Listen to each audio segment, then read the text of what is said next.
I already got you one, Steve.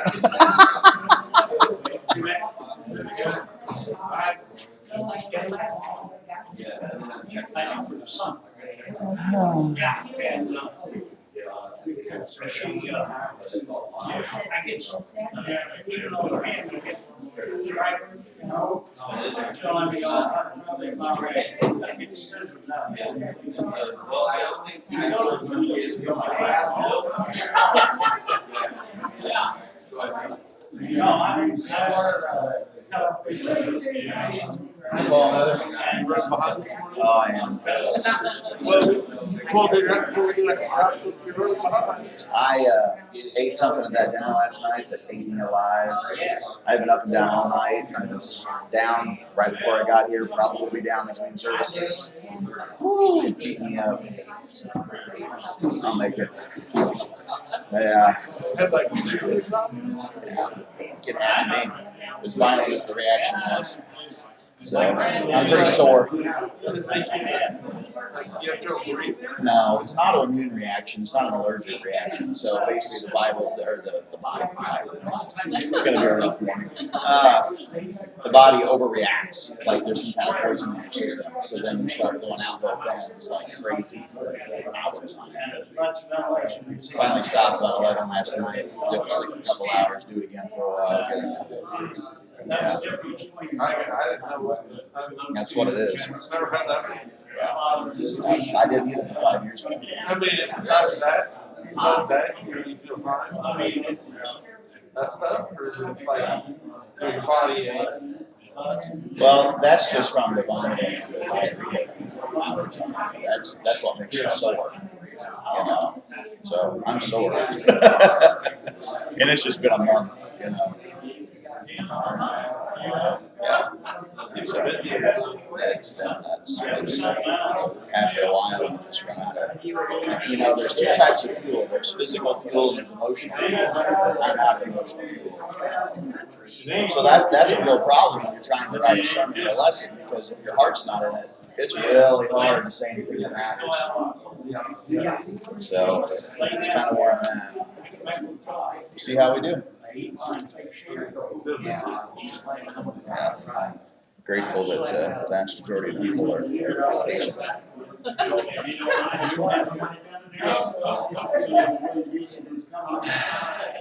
All right, good morning, everybody. We're a little late getting started. That's my fault. I ate something yesterday at the dinner. It's nobody else's fault, but I ate something that caused massive, violent reactions. It had to be gluten, something, because about 7 o'clock last night, it's been up and down ever since. So I am really sore and very tired. So I'm sorry. You're probably not going to get 100% Josh today. And I may be absent between services for the same reason. We'll see how I feel. But anyway, we're in 1 Peter. Chapter 1. And when I tell you whatever woes I have, I'm not downplaying anybody else's. I know it's been a very rough month for all of us. For some of you, far more than others.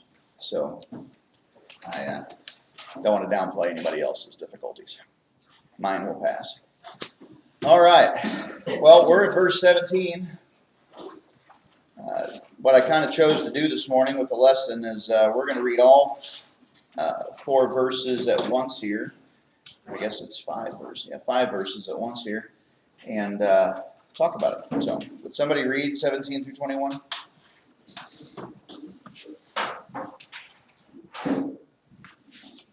If you address as Father, the one who impartially judges according to each one's work, conduct yourselves in the fear during the time of your stay on earth, knowing that you were not redeemed with perishable things like silver or gold from your futile way of life, inherited from your forefathers, but with precious blood as of a lamb, unblemished and spotless, the blood of Christ. You say through 21? Yeah. Okay. For he was foreknown before the foundation of the world, but has appeared in the last times for the sake of you, who through him are believers in God, who raised him from the dead and gave him glory, so that your faith and hope are in God. All right. Thank you, Alex. Excuse me for yawning. You weren't boring me. That's the rest of the time. No, I'm kidding. All right. So my first thought when I was reading this passage, what's that? Oh, okay. Is it says, if you address as Father the one who impartially judges according to each one's work. We've all felt this way. That we went, the extra mile, we've worked really hard, we've really given it everything we've got, and then just nobody seems to care. Like, we've all been there, right? And I thought to myself, well, you learn that lesson at a pretty young age if you're going to mature, because you got to realize life isn't fair. Like, that's just part of it. At no point in time does, or as the old phrase goes, all good deeds. I'm losing it. No good deeds go unpunished. Yeah. Earlier, I confused the words Bible and body. That's how I'm feeling right now. So if you hear total nonsense this morning, it's me. But yeah, no good deed goes unpunished. I mean, life isn't fair. One of the reasons why we can live with that fact is because we as Christians believe it will end fair. Does that make sense to you? Like, this state of unfairness is not forever. It does end at the final judgment. That God takes care of it. When you're in the role I am in, and gratefully everybody I've buried recently has been a believer, so they haven't had that, issue. But when I have had to do a funeral of an unbeliever, I'm not judging anyone. I don't know. I'm not saying they are in one place or the other, or whatever's going on.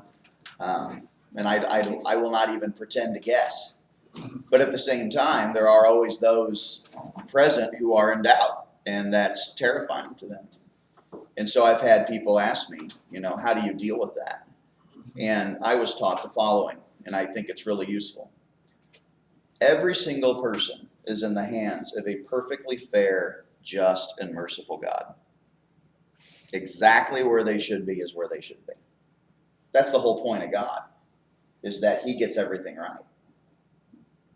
So there is ultimately nothing to fear, because I believe God is fair. I believe God gives every person opportunity.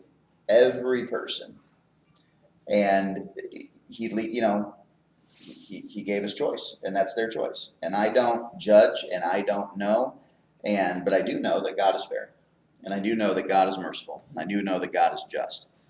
And so, because of that, I trust whatever call He makes.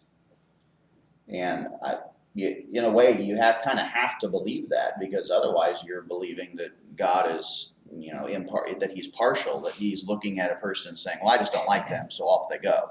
But that's not the way God is. What does the Bible say? God knows a person's heart. He knows who they are.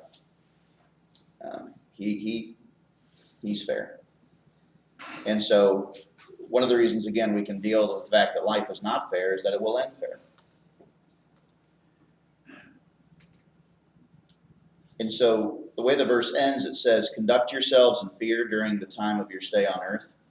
That part of the verse sort of threw me off, because we shouldn't live in fear. This year has given us plenty of reasons to, but we shouldn't. So when we have our brains and our hearts aligned correctly, we shouldn't be living in fear. So when it says conduct yourselves in fear, we're not talking about fear of a virus or fear of man. What we're talking about is fear of God. Because in the book of Proverbs, among other places, it says the beginning of wisdom is the fear of God.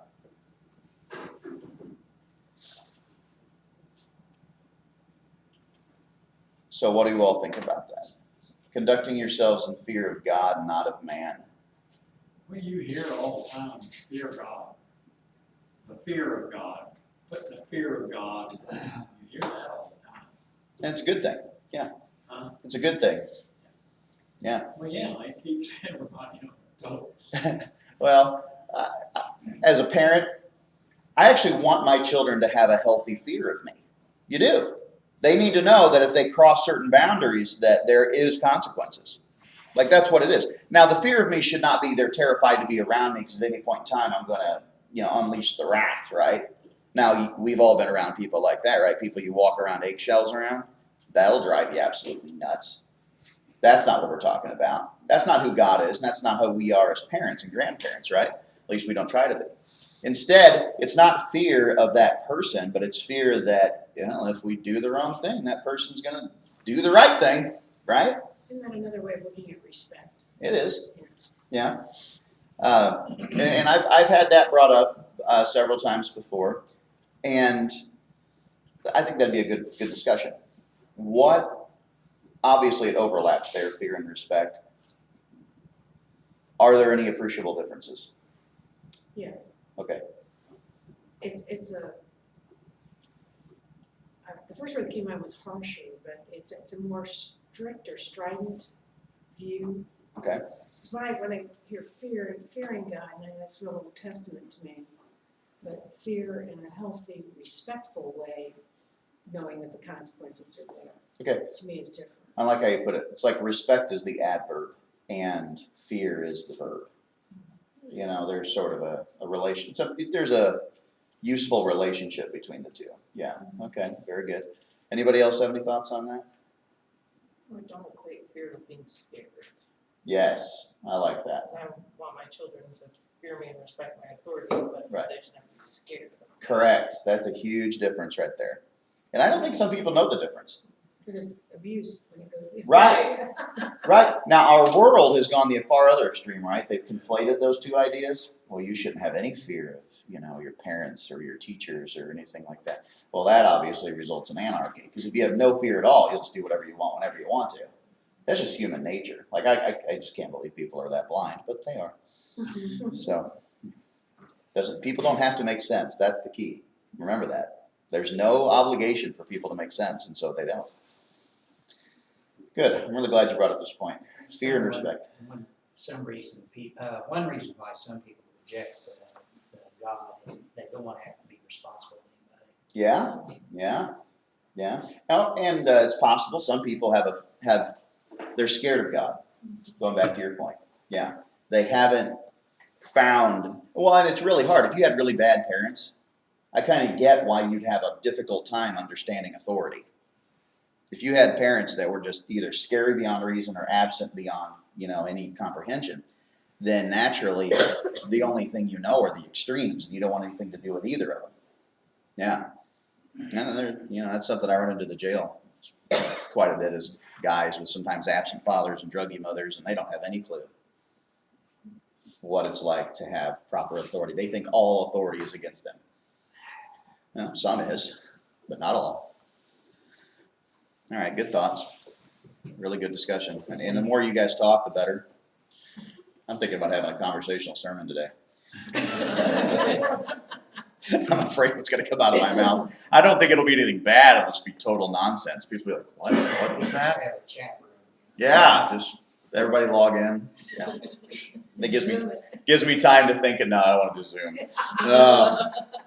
You ever try to preach to a camera? Just a straight, that is really awkward. It is very strange, yeah. And you don't think about it. Like you think, well, you just act like there's a crowd there. Well, you feed off the crowd. You look at the crowd, there's feedback. If one of you starts, giving me that puzzled look, then that helps me think, okay, I need to restate that, Or if one of you looks like you want to kill me, well, I need to lighten up, that kind of thing. But a camera doesn't have emotion, so that's a tough thing to do. I really think it's like hearing yourself, hearing your own voice. Which is really, really difficult, yeah. Talking to yourself is different. Yeah.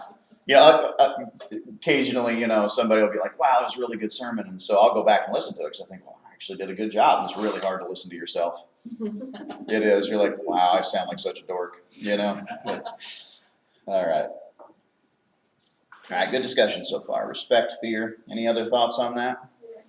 We have to remember, he's not just our judge, but he's our loving Father, Yes. merciful Father. And a good parent is also a judge, right? But a fair one. One thing I've always tried to tell my kids is as much as possible, I will reward the good and punish the bad. I mean, to some degree, that's just has to be your philosophy. I know a lot of parents that reward the bad and punish the good. Some parents have such a hard time saying anything positive to their kids ever. I think a lot of people had that experience with their father at some point in the past. I know I went through a phase like that. Where, and as a parent, you eventually have to make the decision, okay, I'm going to differentiate these things. And sometimes you have to make that decision consciously because emotionally you're not there. You know, especially if you got one of those misfit kids that they do 19 wrong things and one good thing, and you're afraid that if you encourage the good thing, you're encouraging another bad 19 things. You know, we've all been there. And in fact, whenever a set of new parents has a baby, and that first baby is almost always relatively good. Now that's not always true, but oftentimes the first kid's the easy kid. Boy, they think I got this parenting thing down. Number 2 will be just fine. For me, it was number 4. Oh my goodness, what did I get myself into? Yeah, and then I realized number 4 is just me. That's all number 4 is.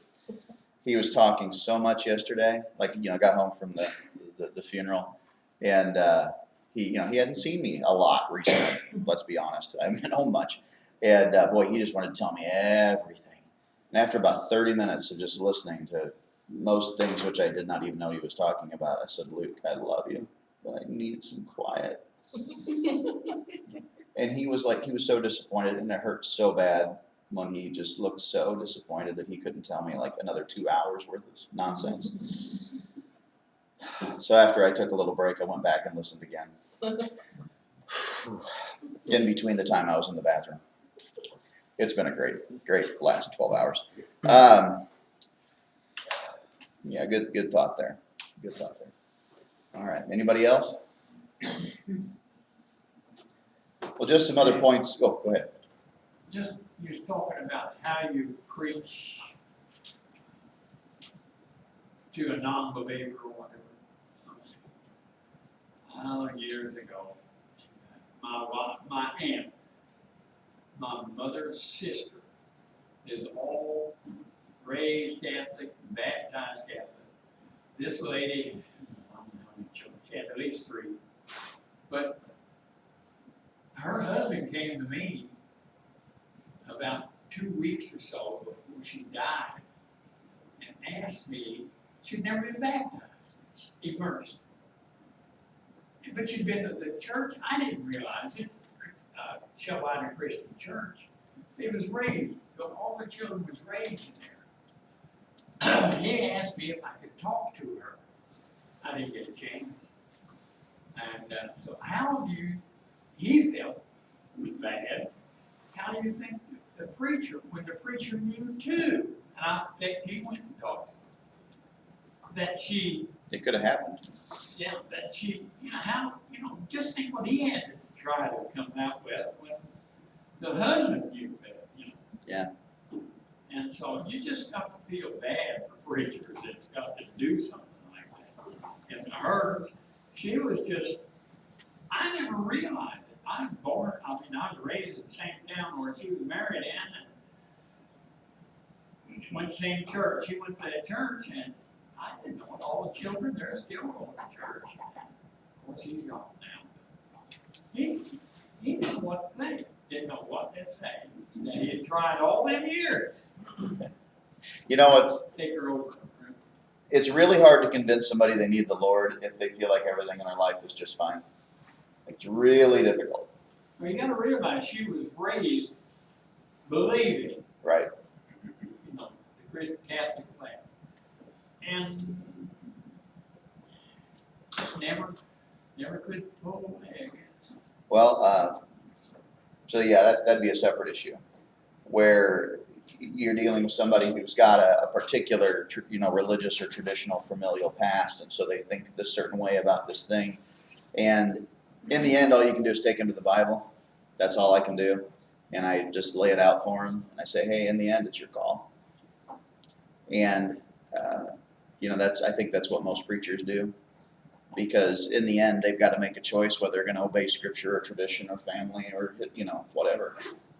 I think of the Ethiopian eunuch, in Acts chapter 8, where there was no other witnesses to that baptism but the Lord and Philip. That's it. And it was as valid as any other. And so, not that I think it's a good idea to make a habit of that, but at the same time, who knows what happened before she died? And I'm not going to make a judgment call either way. You know, it could have happened. And let's pray it did. Let's pray she obeyed the Lord. I've heard of and been a part of stranger things. And yeah, those are sobering things to consider. Thanks for sharing out. That's tough. All right, any other thoughts? Good discussion today. I promise you, the more you talk, the more you're going to enjoy this lesson. All right. So just some last thoughts on this. It's worth obeying because God rewards obedience. It's worth obeying because God punishes sin. It's worth obeying because although life is not fair, God is. And finally, it's worth obeying because God will judge all and all fairly. I want to go back to the Ethiopian eunuch for a moment. That eunuch was traveling from Jerusalem. Remember, he had been there for a feast because he was a converted Jew. You know, he wasn't an ethnic Jew, but he had become a Jew religiously. Well, you know, he was reading Isaiah. He obviously went to the festival. He was obviously a prayerful man, a devoted man, a good man, a hardworking man. And yet, with all that, he still needed to hear and obey the gospel. That's why God sent Philip. Well, notice how God, through the Holy Spirit, said, Philip, run up to that cart. See what that guy's up to. So, nobody else, again, was a witness to this. Now, Luke wrote the book of Acts. So who told him about this? Well, there's only two possibilities. Either Philip did or the Lord did. Or the eunuch, I guess. I don't think the eunuch came back. But because, you know, once he became a Christian, there was no longer a need to obey the law. He could just be a Christian where he was and spread the gospel where he was. In fact, to this day, Ethiopia has a significant Christian community, and they credit it to Philip and the eunuch from a long, long time ago. Yeah. And it's kind of been their thing for many centuries. So I like that story because it goes to show you that why did God care about this guy from Ethiopia? Because he cares about everybody. He gives everybody a chance. He sends Philip somewhere. And then what's funny about that story is the moment they come out of the water, what does God do? He miraculously transports him to Azotus, some city 20 miles away. Why? Because there were people there who needed to hear the gospel. In the Old Testament, there's a story where Elijah's taken up in the chariot of fire, and people think that that was the end of his career, his ministry here on earth, and he went to paradise. That's not what happened, because about 2 years later, we have a record in the book of Chronicles where Elijah writes a letter to a king.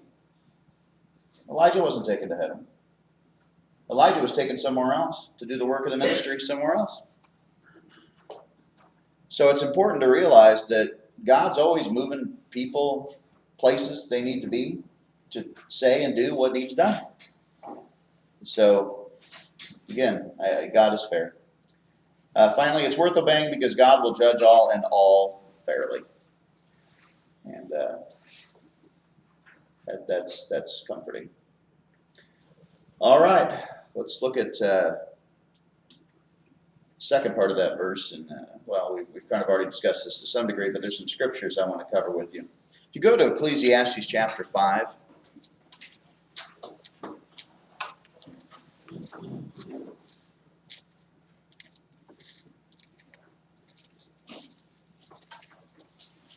Ecclesiastes chapter 5.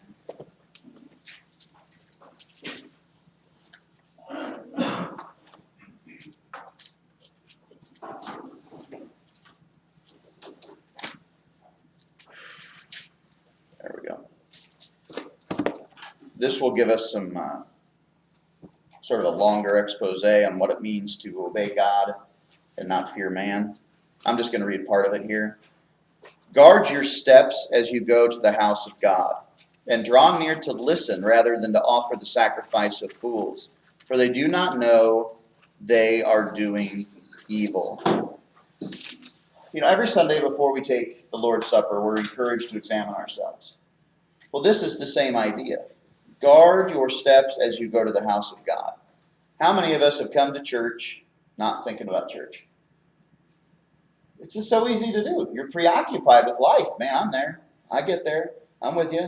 This morning, I wasn't thinking a whole lot about church. I was thinking about a whole lot how to hold on to my breakfast. You know, that's what I was thinking about.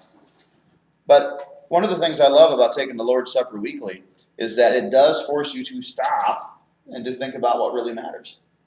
Because it's easy. Like I was thinking about draw near to the house of God to listen rather than offer the sacrifice of fools. One common denominator of a fool is somebody who never stops talking. Yes, you're looking at that kind of person. So when I read a verse like that, I think to myself, it's very important that when I come to church, even though, this is what I'm supposed to be doing is preaching and teaching, that I also take time to listen. Every Sunday there's people who speak who aren't me. And I really like that. Not just because it gives me a respite in between things, but because it's important to have a variety of voices in the pulpit. Be it Chris, be it one of the communion devotion givers, the preacher boys, whatever. It's very good to have variety in the pulpit. And it gives me an opportunity to listen instead of offer the sacrifice of fools, which is a Jewish way of saying instead of talking and not listening. And that's one way we can do that. So what do you all think about chapter 5, verse 1? Any further thoughts on that? Anybody here have a routine to help themselves remember why they're coming to church before they're forcibly reminded, like I so often am? Alarm and a reminder. Yeah. All right. Verse 2, do not be hasty in word or impulsive in thought to bring up a matter in the presence of God, for God is in heaven and you are on earth. Therefore, let your words be few. Boy, this is one a lot of televangelists need to hear. I have family who are in the charismatic churches, sometimes hyper-charismatic churches. And let me tell you something. I have, when I was a kid, I was involved with prayers that were 20, 30, 40 minutes long. No joke. Called a sermon. Yeah. And after a while, you start wondering if that person's doing it just for the attention. You just do. And it's interesting how the Bible in both Old and New Testament says God does not hear you because of your many words. Just because you keep blabbering doesn't make a lick of difference. I've never been of the opinion that you need to pray for an hour at a time. Like, I know some people do, and they genuinely do it. I'm not bashing that. But I also know that I can often tell God, both in terms of praise and worship and my request, in a reasonable number of words, if I so choose. It doesn't have to be this blabbering, never-ending thing. And one thing Solomon here in his old age, with plenty of lessons learned, says, don't be hasty in word or an impulsive in thought to bring up a matter in the presence of God.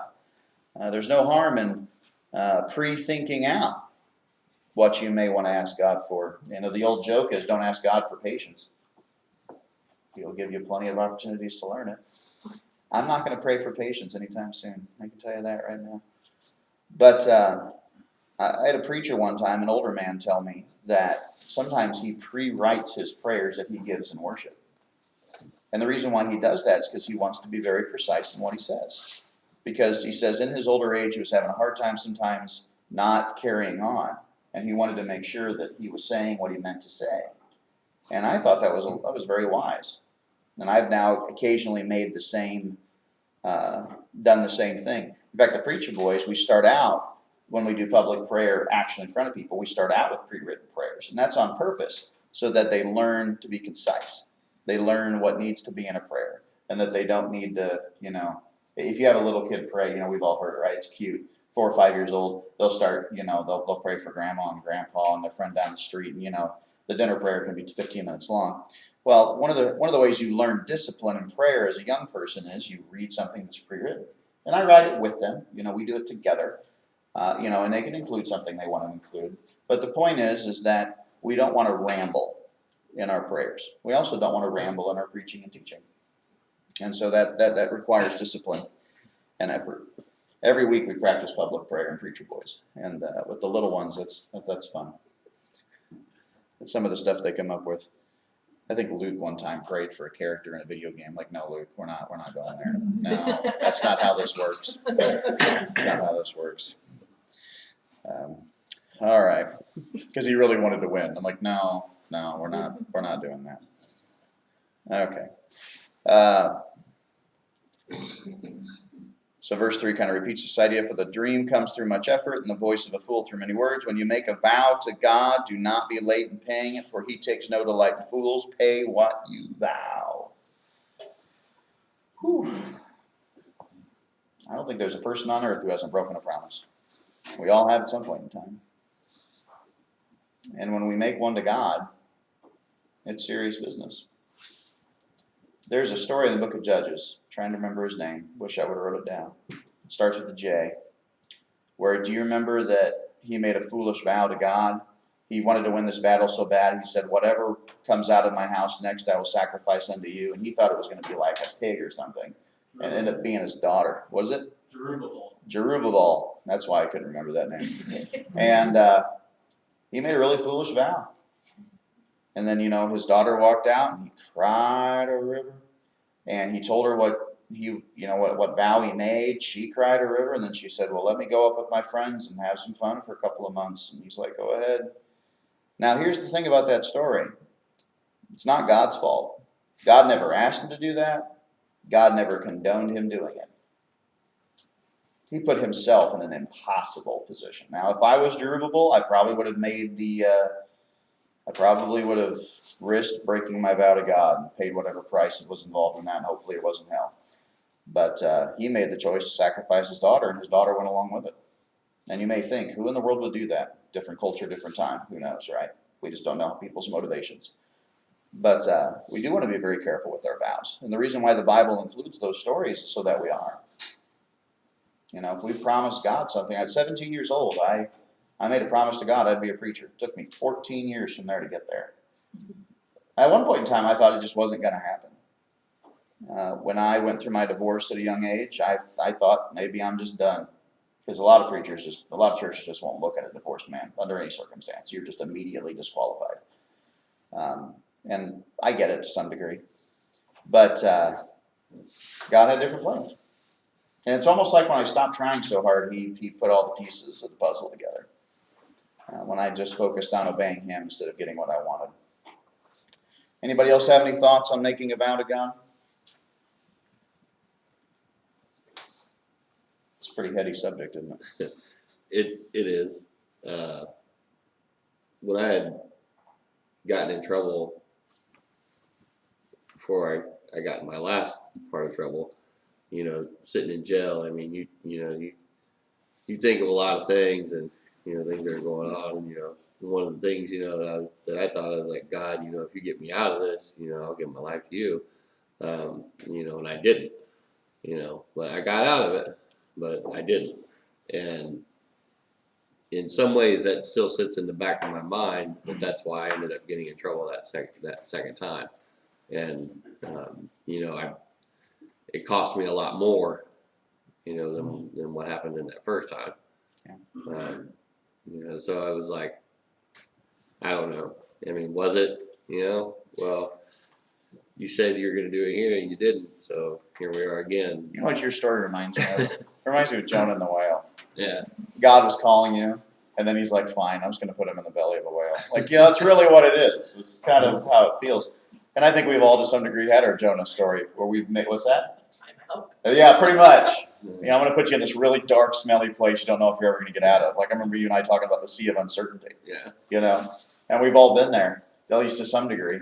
And there's a lot of truth to that. But, I mean, when I was in there, for the second time, the one thing I didn't do, I mean, like, while I was, I felt like I was trying to, talk with God and, actually listen, this time was not make those, kind of promises, I remember distinctly saying, I'm not going to sit here and promise you, that when I get out of this, I'm going to give my life to you and everything like that, because I don't really know what I'm going to do, at this point. But I really want to try, to, make things right and do things the proper way.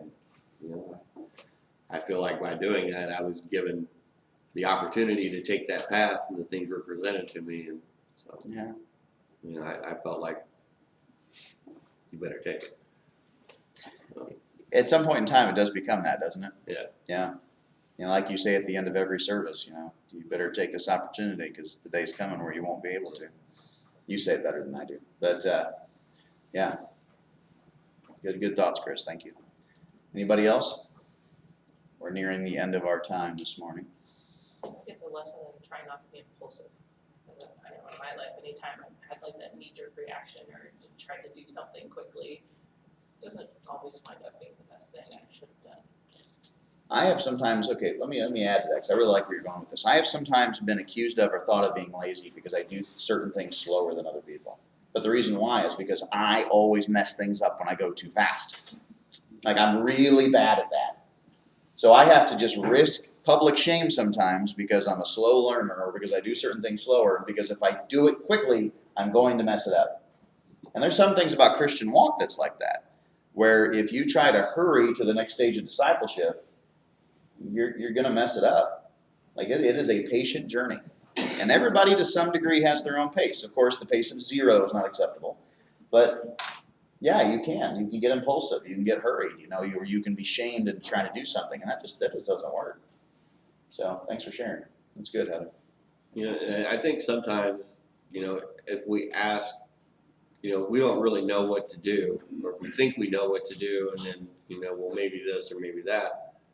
I feel like maybe if I just ask for, can you show me the beginning of the path? Whatever lies beyond, the start of that, path or whatever, it's going to be. But I feel like if I can do that, this is the first right step to take, and then after that, things will kind of fall into place, whatever they may be. Yeah. So, and there may be some pain along the path, but. This sounds very scriptural, because how many times did God go to somebody and say, go there, but not going to tell you anything else right now? Like Abraham, leave your family and your mother and go that way. Just leave everything behind and go that way. And Abraham was called, the great man of faith because he believed God, just because God told him the first step and he did it. And the first thing you walked into, if you remember, was a famine and then Pharaoh. Makes you wonder if their first step was right, but so it is. All right, good thoughts, everybody, this morning. The sermon will be interesting, I promise you, because who knows what I'm going to say. We'll take it with many grains of salt. All right. Well, Alex, will you close us in prayer?